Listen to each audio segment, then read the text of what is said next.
Good morning students. आज की जो हमारी क्लास का टॉपिक है, आज की क्लास में हम समझेंगे एथिक्स क्या होता है, एथिक्स और मॉरल फिलोसॉफी। मॉरल फिलोसॉफी और हम समझेंगे what is social political philosophy.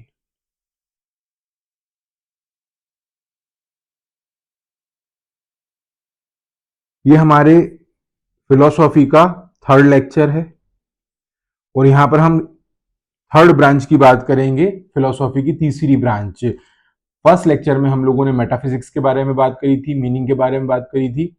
Second lecture में हम लोगों ने एपिस्टेमोलॉजी की, ज्ञान मीमांसा की बात करी थी। आज के इस थर्ड लेक्चर में हम बात करेंगे third and fourth branch, that is ethics और मॉरल फिलोसॉफी। और जो हमारी फोर्थ ब्रांच है सोशल एंड पॉलिटिकल फिलोसॉफी, इसका हम एक ओवरव्यू देखेंगे, इसका इंट्रोडक्शन समझेंगे, जिससे हम और इस आखिरी तक इस लेक्चर में बने रहिए, ताकि जब हम इसके नेक्स्ट लेक्चर से हम बिल्कुल इंडियन फिलोसॉफी पे आ जाएंगे, षड दर्शन में, जो हमारे सिलेबस में दिया हुआ है। लेकिन उन चीजों को समझने के पहले ये सारी टर्मिनोलॉजी समझना आपके लिए बहुत जरूरी है।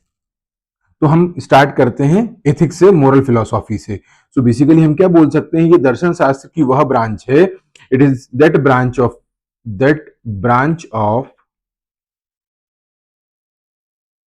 फिलोसॉफी।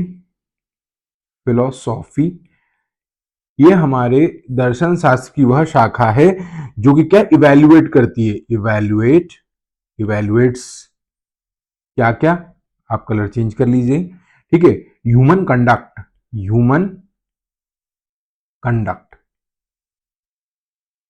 जिसको हम बोल सकते हैं मानव आचरण। आचरण और मेरा सभी से एक निवेदन है, those who are sincere candidate और जो ये लेक्चर सुन रहे हैं रेगुलरली, वो कॉपी और अपना पेन लेके साथ में बैठा करिए, नोट कीजिए, किया कीजिए, ठीक। और इसके बाद हम क्या इवेल्युएट और करते हैं, कैरेक्टर जिसको हम बोलते हैं चरित्र, ड्यूटी कर्तव्य, वर्चू को हम बोलते हैं सद्गुण, ठीक। और हम discrimination between what is right and wrong, क्या हम अंतर देखते हैं, distinction between right and wrong, उचित और अनुचित क्या है, हम इन चीजों के बारे में बात करते हैं। तो अब देखो दो चीजें, ये इथिक्स को हम मॉरल फिलोसॉफी बोलते हैं। इथिक्स को अगर हम हिंदी में बात करें तो हिंदी में इसका मतलब होता है नीति शास्त्र, ठीक। और मॉरल को हम बोलते हैं नैतिकता या नैतिक शास्त्र भी हम बोल सकते हैं। अब हम इसके इटिमोलॉजी की बात कर लें, वर्ड की बात कर लें, ये कहां से इसका ओरिजिन हम ट्रेस करते हैं, तो ये जो वर्ड है आपका इथिक्स, बेसिकली ये वर्ड डिराइव हुआ है वर्ड इथोस से। इथोस जो है आपका क्या है, बेसिकली ग्रीक वर्ड है। और इसका मीनिंग जो होता है, इसका मीनिंग अगर आप देखो तो इसके कई सारे मीनिंग निकलते हैं, जिसका हम बोलते हैं कस्टम, जिसको हम हिंदी बोलते हैं रीति रिवाज,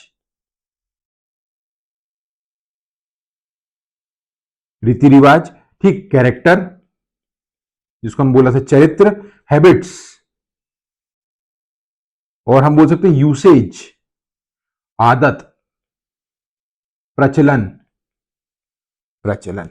तो बेसिकली कौन सी गुड हैबिट्स होती हैं, तो ये एथिक्स का मतलब ये होता है। और सिमिलरली ये जो हमने शब्द लिखा है मॉरल, ये जो मॉरल शब्द आया है मोर्स से, जो कि एक लैटिन वर्ड है, इसका भी मतलब क्या होता है, अगर हम इसका मीनिंग देखें, लिटरेचर मीनिंग, तो कस्टम, ट्रेडिशन एंड कंडक्ट। तो बेसिकली हम क्या बोल रहे हैं, इथिक्स की बात कर रहे हैं, मॉरल फिलोसॉफी की बात कर रहे हैं, तो हम इसको एक बात बोल सकते हैं कि यह एक ऐसा शास्त्र है जो मनुष्य के व्यवहार को के व्यवहार का मूल्यांकन करता है, मूल्यांकन करता है। ठीक, दैट जजेस human behaviour, human behaviour and determine what is right and what is wrong, determine what is right and what is wrong. ठीक, अब अगर हम बात करें तो बेसिकली जैसा कि हम बोलते हैं, जैसा कि हमने पिछले लेक्चर में भी आपको बताया था कि हम मेटाफिजिक्स का अगर हम ओरिजिन करते हैं तो किन क्वेश्चनों से ओरिजिन होता है, तत्व मीमांसा का। हमने सेकंड लेक्चर में बात करी थी नीति में, सॉरी क्या बोलते हैं इसको, एपिस्टेमोलॉजी, ज्ञान मीमांसा। तो किन क्वेश्चनों से उनका हम स्टडी स्टार्ट करते हैं। तो देखो हम यहाँ पर, मैं आपके लिए ये चीज देखो, आप इस चीज को समझो, what is right and what is wrong, क्या उचित है क्या अनुचित है ना, मनुष्य को कैसा आचरण करना चाहिए, सद्गुण क्या होता है, कर्तव्य क्या होता है, गुड लाइफ क्या होती है, व्यक्ति, समाज और नैतिक मूल्यों का संबंध क्या होता है। ठीक, तो देखो यहां पर आप इस चीज को सिंपल भाषा में हम और समझाने की कोशिश करें तो बेसिकली यहां पर इसका सब्जेक्ट मैटर क्या है, सब्जेक्ट मैटर या इसकी विषय वस्तु क्या है। तो अगर सब्जेक्ट मैटर की अगर हम बात करें तो यहां पर हम क्या बोल सकते हैं, what is right and wrong, सही गलत क्या है। ठीक है, व्यक्ति का आचरण कैसा होना चाहिए, कंडक्ट कैसा होना चाहिए, कंडक्ट या आचरण कैसा होना चाहिए, वर्चू क्या है, सद्गुण, ड्यूटी क्या है, ड्यूटी की डेफिनेशन क्या है, गुड लाइफ क्या है, गुड लाइफ क्या है। और बेसिकली यहां पर हम तीन चीजों की ओर बात करते हैं, जिसमें एक बात आता है इंडिविजुअल, व्यक्तिगत, इंडिविजुअल व्यक्ति, सोसाइटी, सोसाइटी समाज, और मॉरल वैल्यूज, मॉरल वैल्यू। इसको आप MSI भी कर सकते हो। ठीक है, इन तीनों के बीच में क्या इंटर रिलेशन है, इनके बीच में क्या संबंध है, हमको ये भी देखना पड़ेगा। ठीक, अब अगर हम बात करें इसके हम कुछ फीचर्स होते हैं, अगर हम इसके फीचर्स की बात करें, ठीक है, तो अगर हम major features of ethics, major features of ethics की बात करें तो बेसिकली हम ये बात कर चुके हैं पहले भी कि इट इवैल्यूएट ह्यूमन कंडक्ट, ये मानव के आचरण का मूल्यांकन करता है। ठीक है, क्या सही है क्या, देखो इसमें बात एक चीज निकल के आती है कि क्या है या नहीं, बल्कि क्या होना चाहिए, बल्कि क्या होना चाहिए, क्या होना चाहिए। ठीक, हम क्या बोल सकते हैं इसमें कि guides moral life, moral moral life of both individual and society, society. ठीक, ये मैं आपको प्रिंटेड फॉर्म में दे दूंगा अगली स्लाइड पे। लेकिन अब देखो हमें क्या करना है, इसमें आगे हमें समझना है कि हमने फीचर्स की बात करी, अब इसके डायमेंशन कौन कौन से हैं, major dimension, major dimensions of ethics. Basically कुछ बच्चे ये सोच रहे होंगे कि फिलोसॉफी के नाम पर ये ब्रांचेस के बारे में क्यों बताया जा रहा है, तो उसका भी आपको मैं रिलेवेंट बता दे रहा हूं कि जैसे ही अगर आप अपने MPPSC के पेपर 4 के सिलेबस में जाएंगे, पहली यूनिट में आपको षड दर्शन और थिंकर्स दिए हुए हैं, जैसे ही उसके एथिक्स वाले पोर्शन में जाएंगे तो आपको पूरा एथिक्स का एक टॉपिक है। ठीक है, तो उस टॉपिक में जाने से पहले आपको ये जानकारी होना जरूरी है कि इसके डायमेंशन कौन कौन से हैं। तो देखो डायमेंशन को याद करने के लिए सिंपल सा अपन बोल देते हैं NAM, ये सभी लोग इसी से फेमिलियर होंगे, नॉन अलाइन मूवमेंट। ठीक है, ये इसी से सब रिलेटेड है। ठीक, मतलब रिलेटेड क्या है, मतलब मेमोनिक्स को मैं यूज कर रहा हूं। तो यहां पर अगर डिमेंशन की बात करें तो यहां पर हम बात करते हैं N for normative ethics, normative ethics की बात करते हैं, नॉर्मेटिव एथिक्स की बात करते हैं पहले। ठीक है, इसको अपन नॉर्मेटिव एथिक्स की यहां पर बात की जाती है। ठीक, अभी हम समझाएंगे इसका मतलब क्या है।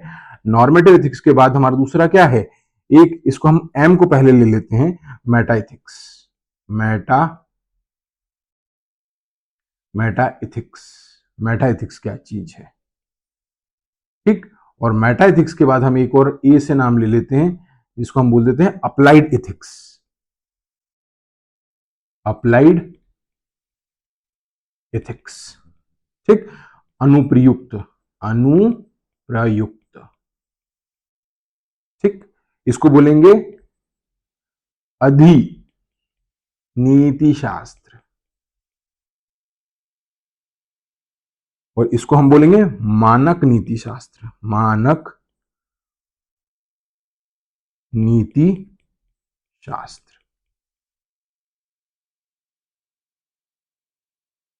ठीक, तो बेसिकली हमको डायमेंशंस में ये देखना है, तो हम इसको एक एक बार डिस्कस करते हुए चलते हैं। एन एम ए, ठीक, तो मेजर डायमेंशन एथिक्स के कौन से हो जाएंगे, नॉर्मेटिव एथिक्स, मेटा एथिक्स और अप्लाइड एथिक्स। जैसे कि हमने यहाँ पर बोला था, आप यहाँ पर भी देख सकते हैं यहाँ पर मेजर फीचर्स कौन कौन से हैं। तो मेजर फीचर को मैं एक बार और हाईलाइट कर देता हूँ, यहाँ पर लिखा हुआ है evaluate the human conduct, it deals not only with what but also with what ought to do.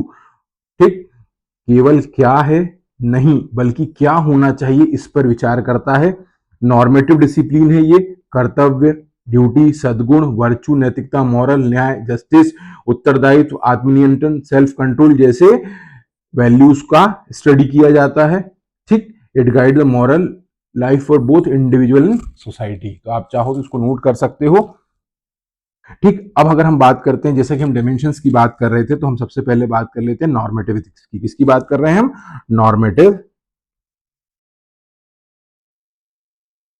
Normative ethics की, नॉर्मेटिव एथिक्स की। नॉर्मेटिव एथिक्स में हम बेसिकली क्या डील करते हैं, तो देखो सबसे पहले अगर हम बात करें, इसका ना हिंदी में नाम क्या है, मानक नीति शास्त्र।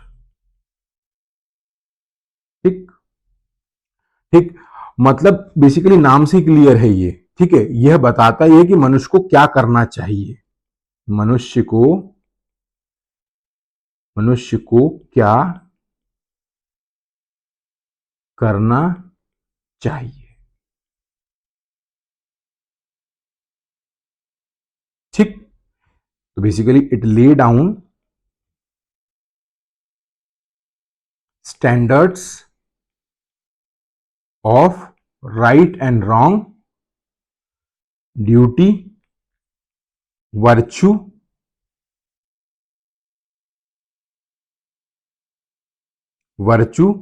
Happiness and justice. ठीक, तो हम नॉर्मेटिव एथिक्स में इन सारे डायमेंशंस के बारे में बात करते हैं। अगर हम फिलोसोफर की, अब देखो इसमें आपको अब रिलेट कर पाओगे कि हम ये क्यों पढ़ रहे हैं। ठीक है, क्योंकि देखो आपके सिलेबस में अगर हम देखें तो ये दिया हुआ है आपका एक व्यक्ति का नाम, जिसका नाम है अरिस्टोटल, जिसको हम अरस्तु भी बोलते हैं, अरस्तु। ठीक है, जब हम अरस्तु की बात करते हैं तो अरस्तु के लिए हम क्या पढ़ेंगे, यहां पर हम पढ़ेंगे वर्चू एथिक्स, वर्चू एथिक्स। आगे भी इसके हम डायमेंशन और पढ़ेंगे, वर्चू एथिक्स क्या है, सद्गुण, नैतिकता क्या है। ठीक है, इसी में एक स्कॉलर का नाम आता है कांट चाचा का, इमैनुअल कांट का। ठीक है, इमैनुअल कांट को जब हम पढ़ते हैं तब वहां पर आपको डियोंटोलॉजिकल एथिक्स देखने को मिलती है, डियोंटोलॉजिकल एथिक्स। बात करेंगे अभी इस पे। आप लोगों ने बैंथम का भी नाम सुना होगा, बैंथम। बैंथम की जब हम बात करते हैं तो वहां पर हम कंसेप्ट आता है उपयोगितावाद का, उपयोगितावाद का, यूटिलिटेरियनिज्म। ठीक, और यहां पर एक नाम और आता है जेएस मिल का, जेएस मिल का, जिसमें हम बात करते हैं रिफाइंड यूटिलिटेरियनिज्म। ठीक, तो ये हमारा कुछ नॉर्मेटिव एथिक्स के कुछ कंपोनेंट हैं और इसमें हम इन स्कॉलर्स के बारे में पढ़ते हैं। ठीक है, हमारी सिलेबस के हिसाब से हमको अरिस्टोटल को देखना, अरस्तु को देखना है, इमैनुअल कांट को नहीं देखना। लेकिन जब अपना मेंस के आंसर राइटिंग करोगे तो आप वहां पर डियोंटोलॉजिकल अप्रोच का यूज कर सकते हो। जो हम ड्यूटी की बात करते हैं, नैतिकता की बात करते हैं, अभी मैं आगे इसको और अच्छे से क्लियर कर दूंगा। बैंथम और जेएस मील को हमारे भी सिलेबस के हिसाब से उतना डिटेल में पढ़ने की आवश्यकता नहीं है, but if are having any doubt मैं आपको क्लियरली बता सकता हूँ। ठीक, उसके बाद हम आ रहा आता है मेटा एथिक्स का। Meta ethics, Meta ethics. ठीक, मतलब बेसिकली मेटा एथिक्स में हम क्या बात करते हैं, हम बात करते हैं द स्टडी ऑफ या study of meaning of moral language की बात करते हैं, मॉरल जजमेंट की बात करते हैं, मॉरल जजमेंट की बात करते हैं, मॉरल कॉन्सेप्ट्स की बात करते हैं, अच्छा बुरा, कर्तव्य, ठीक, न्याय, इनका वास्तविक रियलिटी में इसका मीनिंग क्या है। और इनसे एसोसिएटेड जो स्कॉलर्स आपको देखने को मिलते हैं, उनका नाम है जी मूरे, एजे आयर, ठीक है, और आर एम हरे। ठीक, तो आपको थोड़ा सा बस ये ध्यान रखना है कि डायमेंशन की अगर हम बात करते हैं तो हमारे पास एक मेटा एथिक्स भी चीज आती है। ठीक है, हमने क्या देखा अभी, नॉर्मेटिव एथिक्स, मेटा एथिक्स, और अब हम बात करते हैं अप्लाइड एथिक्स की। इसकी बात कर रहे हैं हम, अप्लाइड एथिक्स की।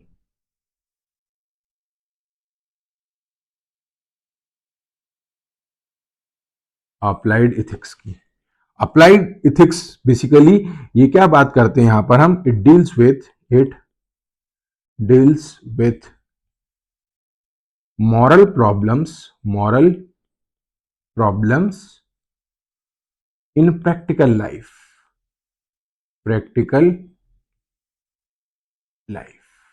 व्यवहारिकता जीवन में, बेसिकली व्यवहारिक जीवन में नैतिक समस्याओं पर विचार, व्यवहारिक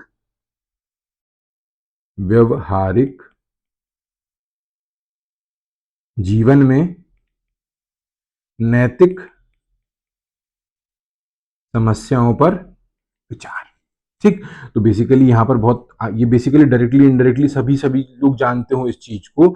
हम बात करते हैं इन्वायरमेंटल इथिक्स की, ठीक है, हम बात करते हैं बायोलॉजी इथिक्स की, हम मेडिकल इथिक्स की बात करते हैं, हम एडमिनिस्ट्रेटिव इथिक्स की बात करते हैं। अभी हम ये हमको है पढ़ना है हमको कि सिविल सर्वेंट के हिसाब से उनके कौन कौन से इथिक्स वैल्यू होना चाहिए। ठीक, तो बेसिकली यहां पर अगर हम बात करें तो हमारे पास जो स्कॉलर्स के नाम आते हैं, पीटर सिंगर का नाम आता है,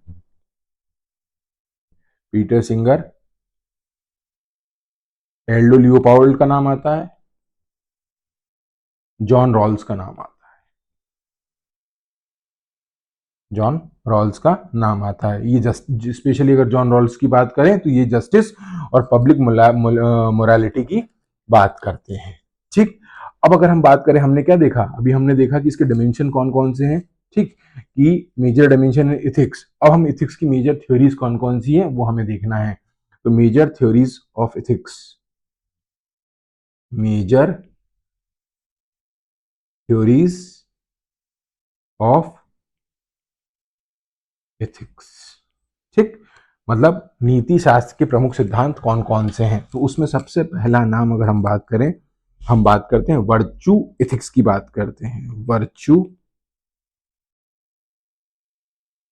एथिक्स की बात करते हैं, जिसको हम सद्गुण नीति शास्त्र बोलते हैं। ठीक, तो बेसिकली यहां पर क्या बात कर रहे हैं कि देखो नाम से ही वर्चू, सद्गुण। ठीक, तो यहां पर हम किसकी बात करें, character and virtue of a person, character and virtue of person. ठीक है, यहां का जो सेंट्रल क्वेश्चन है, यहां का इस पर्टिकुलर वर्चू एथिक्स में जो सेंट्रल क्वेश्चन है, सेंट्रल क्वेश्चन, ठीक, वो इस बात पे होता है कि मनुष्य को कैसा होना चाहिए, मनुष्य को कैसा होना चाहिए। तो यहां पर वही वर्चू एथिक्स में भी सभी को नाम पता है, किसका नाम आएगा? अरिस्टोटल का। और ये हमको सिलेबस में भी पढ़ना है, ठीक है। इन्होंने दिया था golden mean, the principle of golden mean, ठीक। मतलब ऐसा होना चाहिए, virtues lies between two extreme and. मतलब देखो, ये दो हमारे एक्सट्रीम एंड हो गए, ठीक है। एक एक्सट्रीम एंड ये हो गया, एक ये हो गया। देखो, अगर हम एग्जांपल करें कि अगर कोई व्यक्ति साहसी है, ब्रेव है, ठीक है, अगर वो बीच में रहेगा तो ठीक है, लेकिन अगर ये इसकी इंटेंसिटी कम हो गई तो व्यक्ति क्या हो जाएगा? डरपोक हो जाएगा, फट्टू हो जाएगा, डरपोक। आई बात समझ में? और अगर ये बहुत ज्यादा अति हो गई साहस की तो व्यक्ति कैसा हो जाएगा? लापरवाह हो जाएगा, लापरवाह हो जाएगा। तो ये एक एक्सट्रीमेंट डरपोक हो गया और दूसरा एक्सट्रीमेंट लापरवाह हो गया। तो बेसिकली ये जो कैसा होना चाहिए, हमको क्या होना चाहिए? गोल्डन मीन, मतलब बीच का रास्ता निकालना चाहिए, ठीक। इसका मैं दूसरा एग्जांपल भी ले सकता हूं कि अगर हम पैसे के संदर्भ में बात करें, ठीक है, हम स्पेंडिंग पावर की बात करें, तो एक एक्सट्रीमेंट होता है जो बहुत ज्यादा कंजूस व्यक्ति होता है, ठीक। और अगर ये दूसरे एंड पे चला जाए तो उसको बोलते हैं फिजूल खर्ची, अंट शंट खर्च करना, ठीक है। और इन दोनों के बीच में अगर हम इसको सेट करें तो बीच में निकल के आता उदारता, ठीक है। इसलिए बोला जाता है कि virtue lies between the two extreme and. मतलब हम वर्चू एथिक्स में किसकी बात करते हैं? Character and virtue of a person की बात करते हैं, ठीक। यहां तक की बात क्लियर है? अब अगला इसका डायमेंशन समझो, या डायमेंशन नहीं, अगली थ्योरी की बात करें तो दूसरा नाम आता है आपका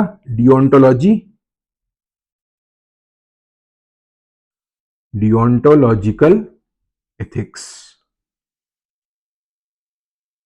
ठीक। जिसको हम कर्तव्यवाद बोलते हैं, कर्तव्यवाद,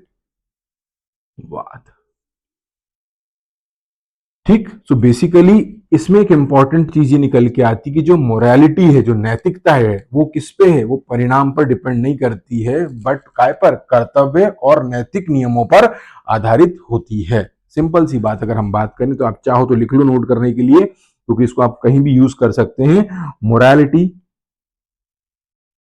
morality depends not on consequence consequences but on duty and moral law, ठीक है। तो इन सिंपल शब्द जो हम बात कर रहे हैं, आप ऐसे समझ लो इस चीज को कि देखो क्या होता है कि परिणाम कुछ भी हो, without bothering about the result और कॉन्सिक्वेंसेज, हमें क्या करना चाहिए? हमें अपनी जो ड्यूटी है, जो मॉरल लॉ को फॉलो करना चाहिए, भले परिणाम हमारे फेवर में हो या ना हो। तो चाहो तो उसको नोट करना चाहो तो कर लो। कर्म की नैतिकता नैतिकता उसके परिणाम से नहीं, बल्कि कर्तव्य और नियम से तय की जानी चाहिए, कर्तव्य और नियम से तय की जानी चाहिए। और इससे एसोसिएटेड जो स्कॉलर का नाम आता है, उसमें नाम आता है इमैनुअल कांट का। कांट ने क्या बोला? कैटिगोरिकल इंपरेटिव, कर्तव्य के लिए कर्तव्य,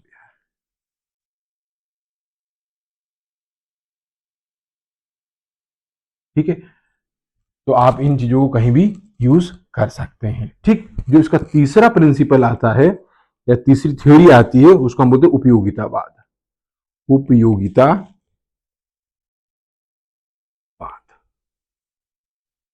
जिसको हम बोलते हैं यूटिलिटेरियनिज्म, ठीक। तो इसके हिसाब से यह बोला जाता है कि an action is a moral if it produce the greatest happiness of greatest number. ठीक है, मतलब ऐसा कर्म जो अधिकतम लोगों का अधिकतम सुख हो, वही नैतिक है। मतलब आपके जो एक्शन होना चाहिए उससे आपको मैक्सिमम लोगों का हैप्पीनेस इंश्योर करना है और वो नंबर सबसे ज्यादा होना चाहिए, यही बात की जा रही है। तो इस कंसेप्ट के लिए जो एसोसिएटेड स्कॉलर है उसमें नाम आता है बैंथम का, जेएस मील का, जेएस मील का। ठीक, और जो चौथा इसमें हम अगर हम बात करें थ्योरी की बात आती है, उसको हम बोलते हैं हेडोनिज्म। हेडोनिज्म, सुखवाद, सुखवाद। ठीक, इनमें इस कंसेप्ट, इस थ्योरी का कहना यह है कि सुख को जीवन का सर्वोच्च मूल्य, सर्वोच्च मूल्य माना जाता है। ठीक है, pleasure is consider the highest good of life. और इससे एसोसिएटेड जो नाम आता है स्कॉलर का, एपिक्यूरस। हालांकि चारवाक भी कुछ मिलती जुलती ऐसी बात करते हैं, बट चारवाक के हेडोनिज्म में और एपिक्यूरियस के हेडोनिज्म में कुछ फंडामेंटल डिफरेंस है। ठीक, यहां तक की बात क्लियर है। अब देखो, ये हमने कुछ एक बेसिक बात कर ली कि हमने कि भाई इथिक्स क्या होता है, इथिक्स में हम क्या पढ़ते हैं, इसकी कौन सी फीचर्स हैं, इनकी थ्योरीज क्या क्या हैं, डायमेंशन कौन कौन से हैं। कुछ हमने यहाँ पर वेस्टर्न स्कॉलर्स को इनकॉर्पोरेट करा है। अब साथ में हम कुछ भारतीय स्कॉलर्स का भी नाम लेते हैं क्योंकि वो हमारे सिलेबस में और हमको यहाँ से रिलेट करके उनको पढ़ना है। ठीक, तो हम कुछ यहाँ पर नाम की बात कर लेते हैं। जैसे अगर हम बात करें तो इथिक्स के जो प्रमुख दार्शनिक हैं, अगर हम भारतीय परिप्रेक्ष्य में बात करें तो सबसे पहले हमारे श्री कृष्ण जी का नाम आता है, श्री कृष्ण जी का नाम आता है, भगवत गीता। ठीक, निष्काम कर्मा की बात की जाती है। जब रिस्पेक्टिव ये भी टॉपिक है कि role of Bhagavad Gita in the contemporary administration, प्रशासन में भगवत गीता से आपको क्या क्या सीख मिलती है और उसको किस तरीके से आप यूज करोगे। जब रिलेवेंट टॉपिक आएगा तब वो भी बताया जाएगा। ठीक है, हम बुद्ध जी की बात करते हैं, महात्मा बुद्ध की बात करते हैं। इन्होंने मध्यम मार्ग की बात करी है, इन्होंने कंपैशन करुणा की बात करी हुई है, इन्होंने नॉन वायलेंस अहिंसा की बात की गई है, इन्होंने संयम ज्ञान की बात की गई है। इसी तरीके से महावीर जी का भी नाम आता है, ये भी आपके सिलेबस में, ये भी पढ़ना है आपको। महात्मा गांधी जी का भी नाम आता है, स्वामी विवेकानंद जी का भी नाम आता है। और अगर हम वेस्टर्न फिलोसोफर की बात करें तो वहां पर किसका नाम आता है, सोक्रेटिस का नाम आता है, सोक्रेटिस, सुकरात का नाम आता है।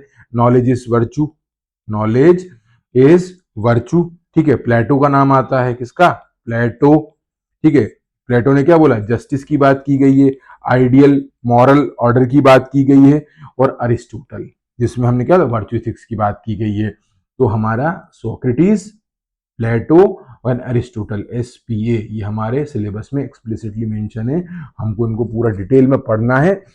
और किस दृष्टिकोण से पढ़ना है, तो हमें नीति शास्त्र के दृष्टिकोण से ही पढ़ना है और हमें सामाजिक और राजनीतिक नीति शास्त्र के या दर्शन के रूप में भी इसको देखना है। ठीक है, तो ये हमको थोड़ा सा इन डायमेंशनों को भी ध्यान रखना है।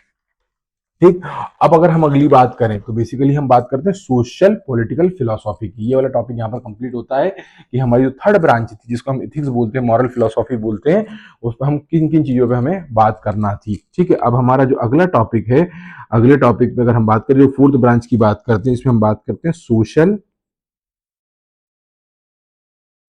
Political philosophy. अगर आप इसको हिंदी में लिखोगे तो सामाजिक राजनीतिक दर्शन। ठीक, तो देखो अभी सभी को पता है कि जो ह्यूमन व्यक्ति है, ये जो व्यक्ति है, ये क्या है, एक सोशल एनिमल है, ये सामाजिक प्राणी है। और सामाजिक क्या है, ये लिख लो आप, सोशल एनिमल, सोशल एनिमल है। ठीक है, सामाजिक प्राणी है और इसको रहना कहाँ है, समाज में ही रहना है, समाज में ही रहना है। समाज को हम क्या बोलते हैं इंग्लिश, सोसाइटी में ही रहना है। ठीक है, तो इस सोसाइटी में रहकर ये अपनी इच्छाओं की, अपने एस्पायरेशन की कैसे पूर्ति करेगा। ठीक है, अपनी पर्सनालिटी को कैसे डेवलप करेगा, अपनी सिक्योरिटी को कैसे इंश्योर करेगा, ठीक है, अपना विकास डेवलपमेंट को कैसे निश्चित करेगा, इसकी जो नीड्स है वो कैसे पूरी होंगी, ठीक है, ये सारी पूर्तियां कहाँ से होंगी। तो मैं एक एग्जांपल के लिए बोल सकता हूँ कि अगर मान लो कि इसकी जो सारी नीड्स है जो जिस रिस्पेक्ट में मैंने लिखा हुआ है, तो basically these are fulfil through the political organisation, ठीक है, कुछ इंस्टीट्यूशंस भी होंगे, इंस्टीट्यूशन, कुछ एसोसिएशन भी होंगे और कुछ कम्युनिटीज भी होंगी।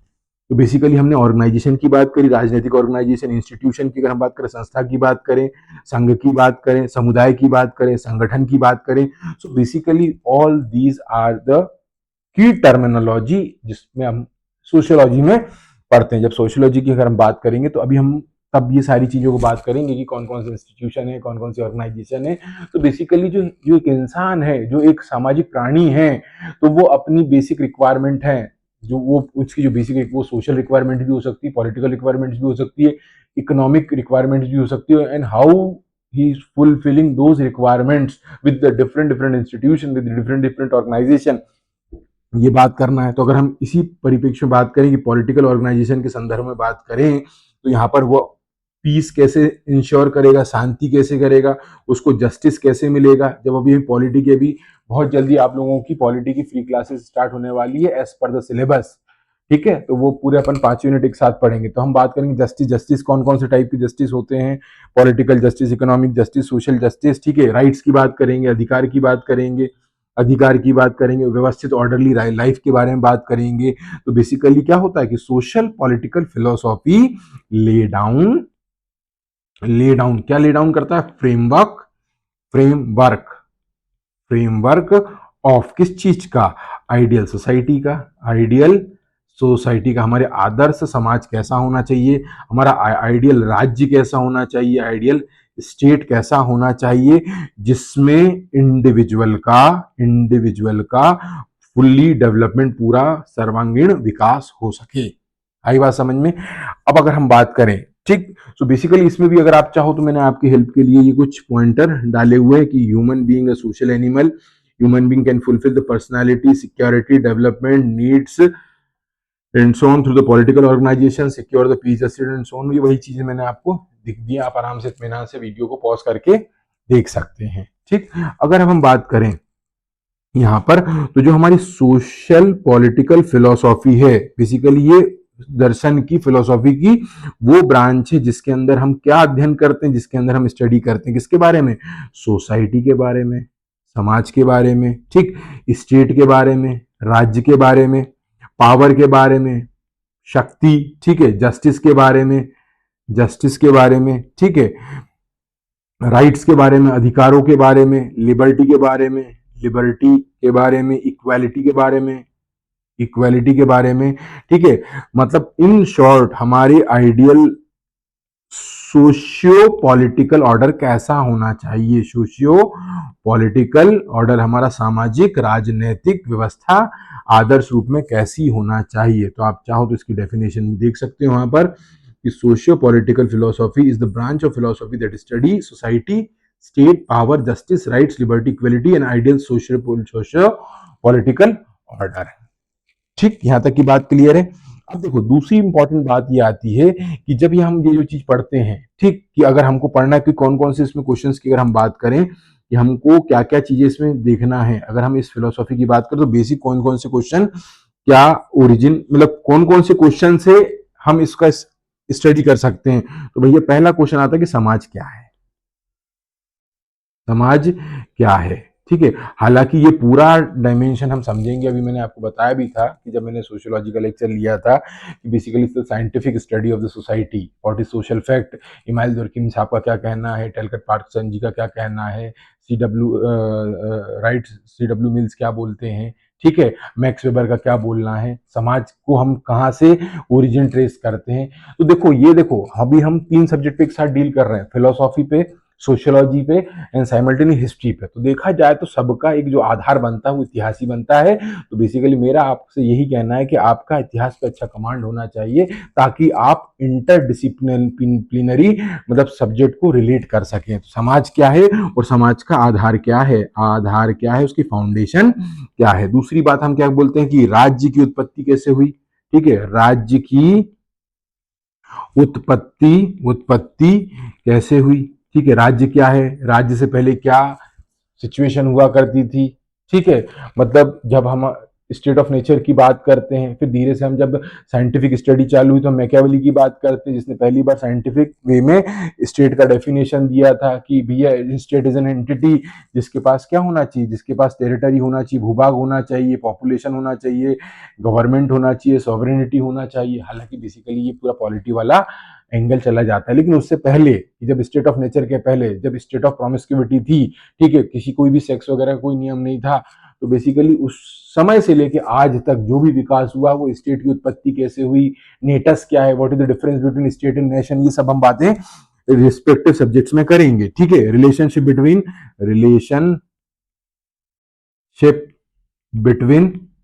स्टेट, राज्य और इंडिविजुअल के बीच में क्या रिलेशन है।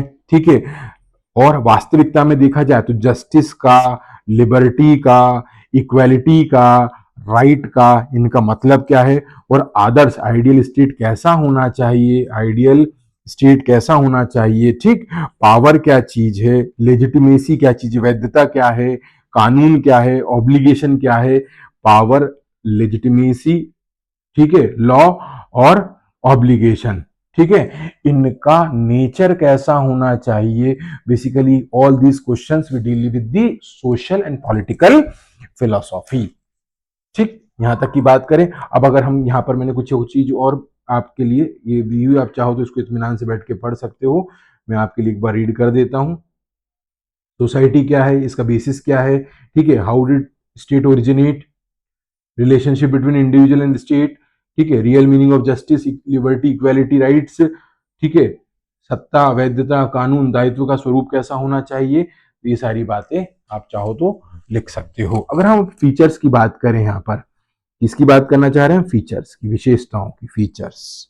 ठीक, तो क्या होता है, यहां पर हम किसकी बात कर रहे हैं, स्टेट की, राज्य की और सोसाइटी, सोसाइटी दोनों की स्टडी की जाती है। ठीक, search for, search for an ideal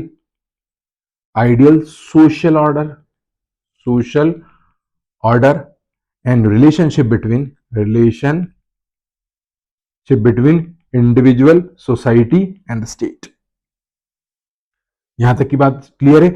अब इसके मेजर एरियाज की बात करें। ठीक है, मेजर एरियाज, मेजर एरियाज। अब हम इसको दो पार्ट में ब्रेक कर लेते हैं। ठीक है, हम एक बात करें सोशल फिलोसॉफी की, social philosophy.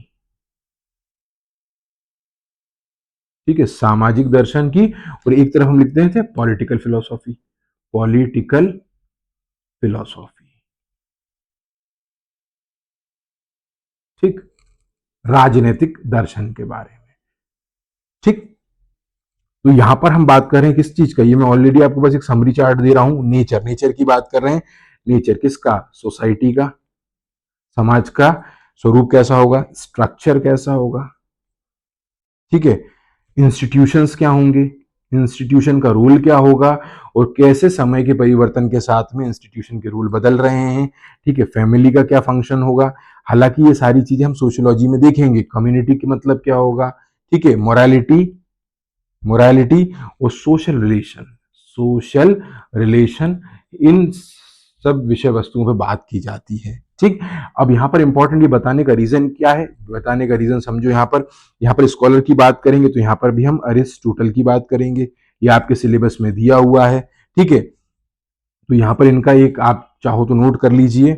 A man is a social और political animal, man is social animal.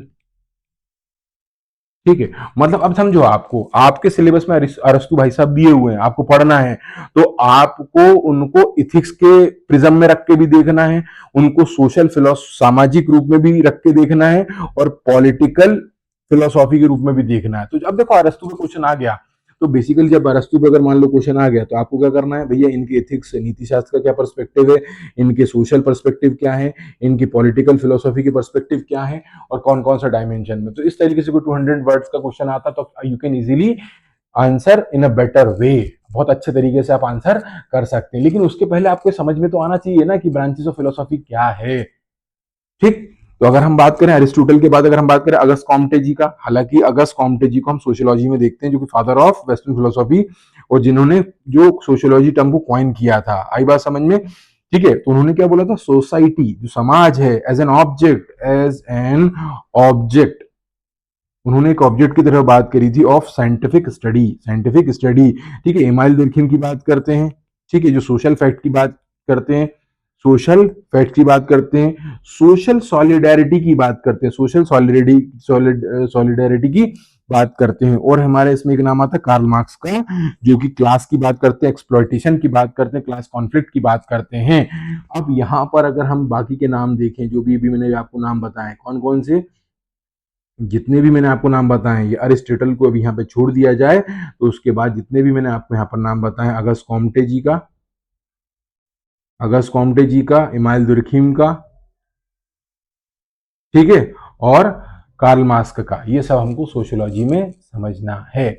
ठीक, अब अगर उसके बारे में हम बात करें आगे पॉलिटिकल फिलोसॉफी की, तो बेसिकली पॉलिटिकल फिलोसॉफी में हम देखते हैं, क्या इसको रेड कलर ले लेते हैं, पॉलिटिकल फिलोसॉफी में बात करें तो हम बात करते हैं study of state, power, justice, right, liberty, law और गवर्नमेंट की बात करते हैं। तो यहां पर अगर हम बात करें तो उसमें से एक नाम आता है प्लेटो, प्लेटो का, इसका नाम आएगा प्लेटो का। और प्लेटो की किताब आप लोगों को सभी को याद होगा, रिपब्लिक, रिपब्लिक। प्लेटो ने किसकी बात करी, आइडियल स्टेट की बात, आइडियल स्टेट की बात करी है। ठीक है, फिर इसमें यहाँ अरिस्टोटल का यहाँ भी नाम आ जाता है, अरिस्टोटल का नाम यहाँ भी आ जाता है। ये classification of constitution, classification of constitution की बात करते हैं। ठीक है, तो ये हमारे सिलेबस में है, ये हमारे सिलेबस में है। इसमें ये और स्कॉलर्स के भी नाम आते हैं, हॉब्स का नाम आता है, हमको ये नहीं पढ़ना है, लेकिन फिर बता देता हूँ। सोशल कॉन्ट्रैक्ट की बात करी है इन्होंने, सोशल कॉन्ट्रैक्ट की बात करी है। जॉन लॉक का नाम आता है। ठीक है, जॉन लॉक ने नेचुरल राइट्स के बारे में बोला है, नेचुरल राइट्स। जब पॉलिटी में भी हम fundamental right, generation of rights की बात करेंगे, तो हम डील करेंगे what is the natural rights, what is the second generation rights and so on. ठीक है, रूसो का नाम आता है, रूसो का नाम आता है, जो पॉपुलर सॉवरेनिटी की बात करते हैं, पॉपुलर सॉवरेनिटी की बात करते हैं। और जॉन रॉल्स के बारे में पहले ही बता चुका हूँ, थ्योरी ऑफ जस्टिस की बात करते हैं, थ्योरी ऑफ जस्टिस की बात की जाती है। तो इस तरीके से अभी तक ये आप चाहो तो इत्मीनान से बैठ के पढ़ लेना।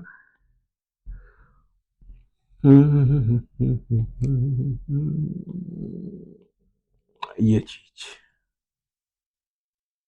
ठीक ठीक। अब अगर हम बात करें तो बेसिकली हमने क्या देखा, हमने स्टार्ट किया था कि भैया फिलोसॉफी क्या चीज है, फिलोसॉफी। ठीक है, हमने इसकी से बात करी, यहां से स्टार्ट किया था, और हमने इसकी ब्रांचेस की बात करी थी। ठीक है, ब्रांचेस में हमने सबसे पहले देखा था मेटाफिजिक्स, मेटाफिजिक्स, ठीक, जिसको हमने बोला था तत्व मीमांसा, तत्व मीमांसा। उसके बारे में हमने दूसरा नाम लिया था एपिस्टेमोलॉजी,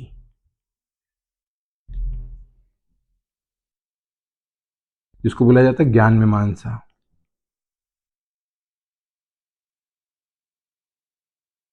तीसरी ब्रांच की बात करी थी हमने एथिक्स की, नीतिशास्त्र और मॉरल फिलोसॉफी की, मॉरल फिलोसॉफी की। ठीक, और हमने अगला जो बात करी थी यहां पर social and political, political philosophy. ठीक, तो यहां पर अगर आपको याद हो तो मैंने आपको बताया तत्व मीमांसा हम किसकी बात करते हैं, जीएसडब्ल्यू की बात करते हैं। गॉड की, ईश्वर की, सोल आत्मा की और वर्ल्ड जगत की।